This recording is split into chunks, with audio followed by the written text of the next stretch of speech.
नमस्कार सभी को प्रणाम। एक बार फिर से स्वागत है एक नई वीडियो में। आज की जो वीडियो है इसमें हम बात करेंगे अनुलोम विलोम और नाड़ी शोधन प्राणायाम के बारे में। अनुलोम विलोम नाड़ी शोधन एक ही प्राणायाम है। जब उसको हम बिना होल्ड के रिपीट करते हैं तो अनुलोम विलोम हो जाता है वो, और अगर होल्ड के साथ यानी सांस रोक के कुंभक के साथ प्रैक्टिस करते हैं तो नाड़ी शोधन हो जाता है। उसमें ज़्यादा कंफ्यूज होने की बात नहीं है। जिनको अनुलोम विलोम या नाड़ी शोधन का बिल्कुल नहीं पता उनको एक बार मैं बता देता हूँ। बीच की 2 उंगली और अंगूठा यूज करते हुए, ये उंगली और अंगूठा यूज कर सकते हैं बिगनिंग में। बाद में हम प्राणायाम मुद्रा बना सकते हैं प्रॉपर। ये इस टाइप से मुद्रा बना के ये उंगली और अंगूठा, अपने बाएं नोस्ट्रल से सांस लेना, लेफ्ट नोस्ट्रल से सांस लेना, धीरे धीरे कंट्रोल्ड ब्रीदिंग, फिर दाएं से छोड़ देना, फिर दाएं से लेना, बाएं से छोड़ देना।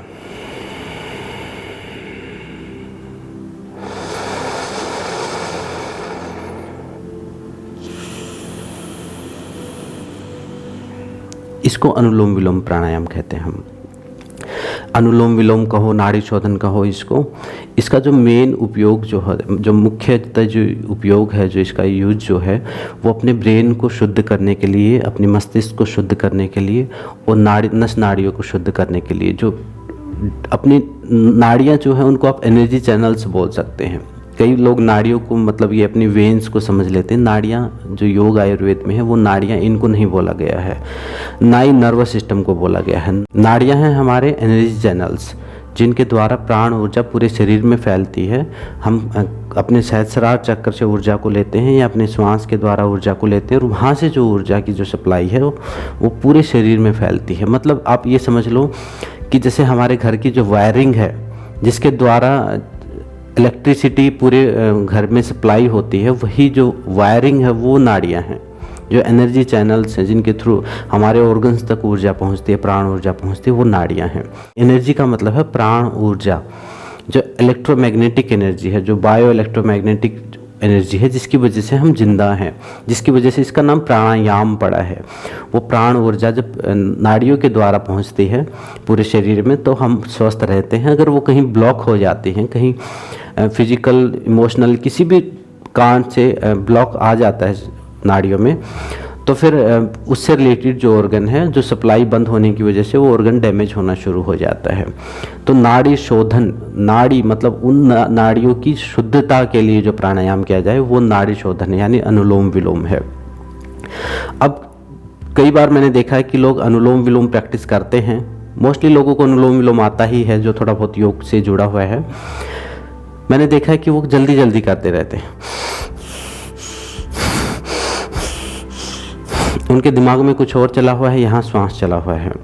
प्राणायाम प्रैक्टिस के टाइम ध्यान रहे कि आपको जल्दबाजी नहीं करनी है, आपको जल्दबाजी नहीं करनी है। हाँ, शुद्धि क्रियाएं जैसे कपालभाति करते हैं, थोड़ा सा भस्त्रिका करते हैं, उनको थोड़ा सा हम स्पीड से भी प्रैक्टिस कर सकते हैं कभी कभी, लेकिन वो किसी पर्टिकुलर मेथड में हम उसको प्रैक्टिस कर सकते हैं। लेकिन जैसे जब हम प्रॉपर प्राणायाम के ऊपर आते हैं तो उसको सहजता के साथ करना है और माइंड को प्रेजेंट में रखते हुए करना है।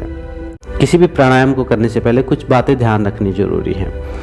पहले है आपका पोस्चर, मतलब आपका जो आपकी स्पाइन सीधी हो उसका ध्यान रखें, कंफर्टेबल पोस्चर हो। दूसरा है जो श्वास की प्रक्रिया है, जो टेक्निक है कि लेफ्ट से लेना, राइट से छोड़ना, या जो भी तरीका है उसका वो। तीसरा है आपकी अवेयरनेस, आपका ध्यान भी वही श्वास के ऊपर ही रहे। और चौथा है संकल्प, मतलब अपने भाव करना है साथ में। जैसे सांस अंदर लिया तो भाव करना है कि नई ऊर्जा अंदर आई, सांस बाहर गया तो भाव करना है कि अंदर की जो बीमारी है वो बाहर चली गई। ऐसे विजुलाइजेशन के साथ, मतलब संकल्प का मतलब विजुलाइज, आप कोई भी एक पर्टिकुलर थॉट को विजुलाइज करते रहें लगातार, तो उस प्राणायाम का ये सारे स्टेप आप फॉलो करेंगे तो उस प्राणायाम का मैक्सिमम बेनिफिट आपको मिलेगा। अब नाड़ी शोधन जब हम करने बैठते हैं तो पहले थोड़ा कपालभाति कर लें। कपालभाति करके अपने लंग्स को क्लीन कर लें, थोड़ा भस्त्रिका कर लें, लंग्स को एक्टिवेट कर लें। अपने श्वास पर श्वास की जो प्रक्रिया, जो नॉर्मली क्या रहती है, वो डिस्टर्ब ही रहती है। हम पता नहीं प्राणायाम से पहले कैसे मूड में थे, तो एक ब्रीदिंग पैटर्न हमारा चला हुआ होगा, उसको चेंज करके नॉर्मल कर लेना है। कपालभाति से लंग्स को थोड़ा क्लीन करना है, भस्त्रिका से थोड़े लंबे गहरे सांस लेके अपने लंग्स को एक्टिवेट कर लेना है। उसके बाद आपको अनुलोम विलोम प्रैक्टिस करना है। अनुलोम विलोम एक अपने आप में, नाड़ी शोधन प्राणायाम अपने आप में एक साधना है। मतलब ज़रूरी नहीं है उसके लिए आप पूरी योगा क्लास पूरी अटेंड करो फिर उसको करो, नहीं। आप किसी भी टाइम, बस खाली पेट होना चाहिए आपका, जब आपके पास टाइम हो। और कई बार क्या होता है कि हम टाइम की वजह से हम नहीं कर पाते कि इस टाइम नहीं करना, इस टाइम करना। जब आपके पास टाइम हो तब आपको कर लेना चाहिए, खाली पेट होना चाहिए। संध्या काल में करेंगे, जैसे सुबह सूर्योदय के टाइम, दोपहर के टाइम, ऐसे तो योग में संध्या काल में करने के लिए बताया नाड़ी शोधन को, लेकिन आप किसी भी टाइम कर सकते हैं। ना करने से हमेशा करना ज़्यादा अच्छा रहता है, बस खाली पेट हो आपका। तो उसमें ध्यान क्या रखेंगे कि सहजता के साथ करेंगे, अवेयरनेस के साथ करेंगे, संकल्प के साथ करेंगे, और साथ में अपने ध्यान को श्वास के साथ साथ अपनी बॉडी में, इनहेल के साथ अपने शरीर के अंदर लेके जाओ अपने ध्यान को, एक्सेल के साथ अपने शरीर से बाहर लेके, ऐसे मेडिटेटिव स्टेट ऑफ माइंड रखते हुए फिर हम इस प्राणायाम को हम प्रैक्टिस करेंगे तो मैक्सिमम बेनिफिट मिलेगा। जो जल्दी जल्दी करते हैं, इससे जल्दी जल्दी निपटाने वाला कि 20 मिनट कर लिया, आधा घंटा कर लिया, उसका इतना ज़्यादा बेनिफिट नहीं हो पाएगा। ठीक है, थोड़ी सी ऑक्सीजन चेंज हो जाएगी, आपके लंग्स को एक फिजिकल बेनिफिट थोड़ा बहुत मिल जाएगा आपको, लेकिन जो रियल जो प्राणायाम की जो गुणगान किया गया है वो फ़ायदा आपको नहीं होगा। तो किसी भी प्राणायाम को करें तो सहजता से करें। अब नाड़ी शोधन को, जो मैंने आज का जो वीडियो बनाने का टॉपिक था, नाड़ी शोधन को आप क्या करें, टाइमिंग के साथ करें। शुरुआत में हम क्या करते हैं कि बस लिया छोड़ दिया, लिया छोड़ दिया, वो शुरुआत में ठीक है, एक अच्छा अभ्यास हो गया, एक प्रैक्टिस हो गई। उसके बाद ऐसे काउंट के साथ करें, 1 2 3 4 5 काउंट, 1 2 3 4 5, मतलब एक रेशियो बताया गया है, एक अनुपात बताया गया है कि पहले 5 सेकंड में लिया तो 5 सेकंड में छोड़ना है, फिर 5 सेकंड में लिया, 5 सेकंड में छोड़ दिया। कुछ दिन अभ्यास किया, फिर 5 सेकंड में लिया, 8 सेकंड में छोड़ दिया। छोड़ने का जो प्रोसेस है वो लंबा करते जाने की कोशिश करो, क्योंकि उस पर ज़्यादा कंट्रोल करने की ज़रूरत है। जब हम इनहेल करते हैं तो ब्रेन का कुछ हिस्सा यूज होता है, जब हम एक्सेल करते हैं तो ब्रेन का कुछ हिस्सा यूज होता है। तो जो एक्सेल वाला पार्ट है उस पर ध्यान देने की ज़रूरत है।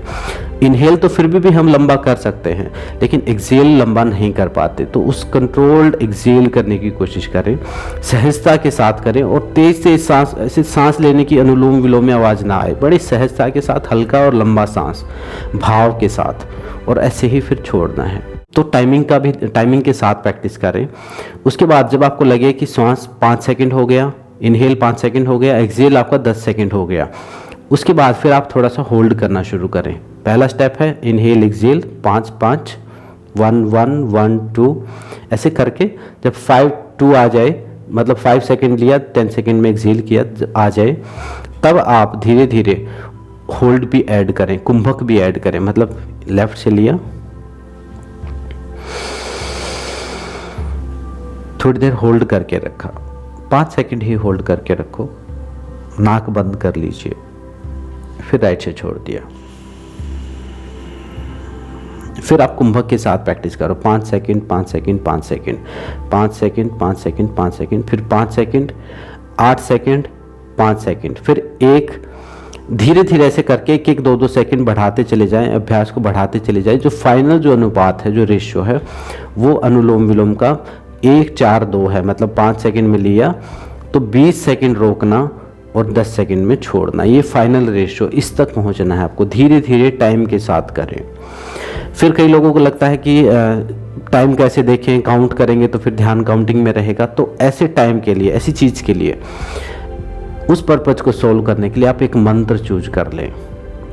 जैसे मैं क्या करता था कि ओम मंत्र के साथ करता था, एक ओम इनहेल, एक ओम एक्सेल, ओम इनहेल, ओम एक्सेल, ऐसे दो अक्षर का आपने मंत्र ले लिया, इनहेल एक्सेल, ओम के साथ कर लिया। किसी को होल्ड के साथ अगर प्रैक्टिस करना है तो ओम के साथ इनहेल किया, नमः के साथ होल्ड किया। यहाँ ओम मानसिक जप होना चाहिए, यहाँ नमः है, और यहाँ राइट से छोड़ेंगे तो शिवाय, ऐसे कोई भी मंत्र आप पकड़ लो, थोड़ा लंबा होल्ड होना शुरू हो जाए तो फिर गायत्री मंत्र, एक गायत्री मंत्र इनहेल, एक गायत्री मंत्र होल्ड, एक गायत्री मंत्र एक्सेल। ओम भूर्भुवः स्वः तत्सवितुर्वरेण्यं भर्गो देवस्य धीमहि धियो यो नः प्रचोदयात्। ऐसे सोचते हुए सांस ले मानसिक जप के साथ। मानसिक जप एक मंत्र होल्ड करें, एक मंत्र छोड़ दें, ठीक है। फिर जब टाइम बढ़ना शुरू होए, एक मंत्र इनहेल करें, 2 मंत्र होल्ड करें, एक मंत्र छोड़ दें। ऐसे मंत्र के साथ आप करेंगे तो जो मंत्र की जो शक्ति है, जो उन शब्दों की जो ऊर्जा है, वो भी काम करना शुरू करेगी और उसका भावार्थ भी आप साथ में अंदर सोचते रहें, मतलब उसको विजुलाइज करें। जैसे गायत्री मंत्र का जो भावार्थ है उसको भी विजुलाइज करें। महामृत्युंजय मंत्र के साथ आप कर सकते हैं, ओम नमः शिवाय के साथ कर सकते हैं, सोहम मंत्र के साथ कर सकते हैं। सो के साथ इनहेल, हम के साथ एक्सेल, सो के साथ इनहेल, हम के साथ एक्सेल। सो के साथ इनहेल किया, साइलेंट में होल्ड किया, अपने मन को स्थिर किया, हम के साथ छोड़ दिया। सो के साथ इनहेल किया, साइलेंट होल्ड किया, अपने आप को, मन को स्थिर किया। स्थिरता की प्रैक्टिस भी साथ साथ होती जाएगी। फिर हम के साथ छोड़ दिया। ऐसे मंत्र के साथ प्रैक्टिस करें। नाड़ी शोधन प्राणायाम करते टाइम आप मंत्र का भी उपयोग कर सकते हैं और इसको एक सेपरेटली आप प्रैक्टिस करें। कोशिश करें कि कई बार क्या होता है कि हम पूरे दिन में योग तो क्या पता हम एक ही टाइम करें, तो एक बार ही प्रैक्टिस करेंगे, तो इसको एक अलग से साधना आप बना लें। मेरा जो पर्सनल एक्सपीरियंस है, इसका मैक्सिमम बेनिफिट लेने के लिए इसको आप साधना बना लें। मतलब अगर आप पूजा पाठ कुछ करते हैं तो उससे पहले कर लिया आपने, ये आप सोने से पहले इसको प्रैक्टिस कर लिया, बीच में लंच से पहले कर लिया। ऐसे 3-4 बार करके इसको छोटे छोटे पार्ट में 5-10 मिनट करके आप प्रैक्टिस करेंगे तो आपको इसका मैक्सिमम बेनिफिट मिलेगा। और जो नस नाड़ियों की शुद्धि की जो बात की गई है, बीमारियों को की ठीक होने की जो बात की गई है, वो आप उसका उतना ही फ़ायदा उठा पाएंगे। और पूरे भाव के साथ, ध्यान रहे, भाव के साथ करें, परमात्मा के साथ कनेक्टिविटी, उस प्राण ऊर्जा की विजुलाइजेशन के साथ करें। जब सांस भरे तो विजुलाइज करें कि एक हीलिंग एनर्जी अंदर आई। जब होल्ड किया तो विजुलाइज करें, जब सांस को कुंभक किया हुआ है, अंदर सांस को रोक के रखा हुआ है, तो विजुलाइज करें कि वो ऊर्जा पूरे शरीर में फैल गई। और जब एक्सेल करें तो विजुलाइज करें कि अंदर की सारी नेगेटिविटी खींच के वो ऊर्जा बाहर लेके चली गई, सारी बीमारियां बाहर चली गई।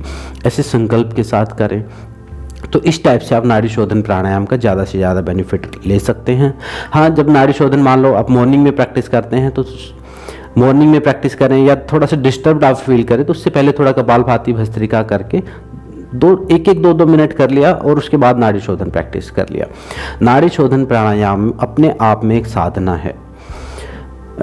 शिव संहिता में भगवान शिव ने कहा है कि 20-20 राउंड, नाड़ी शोधन के 20-20 राउंड, मतलब जब आप कुंभक के साथ करते हैं तो 20 कुंभक आपको सुबह भी करने चाहिए, दोपहर में भी करने चाहिए, शाम को भी करने चाहिए और आधी रात को भी करने चाहिए। तो आधी रात को तो आप मत करना, हाँ जो 12-1 बजे सोने वाले वो आधी रात भी कर सकते हैं, लेकिन आधी रात को ना करके अब दिन में 2-3 बार कर लेंगे, वो काफ़ी है। तो इस टाइप से नाड़ी शोधन की प्रैक्टिस करें। उसके बाद जो भी एक्सपीरियंस हो मेरे साथ शेयर करना, दूसरों को भी सिखाएं।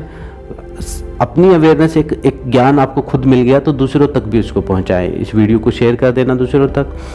कोई प्रॉब्लम है, कोई कमी रह गई है तो कमेंट में आप बता सकते हैं। और चैनल को सब्सक्राइब तो कर ही सकते हैं आप।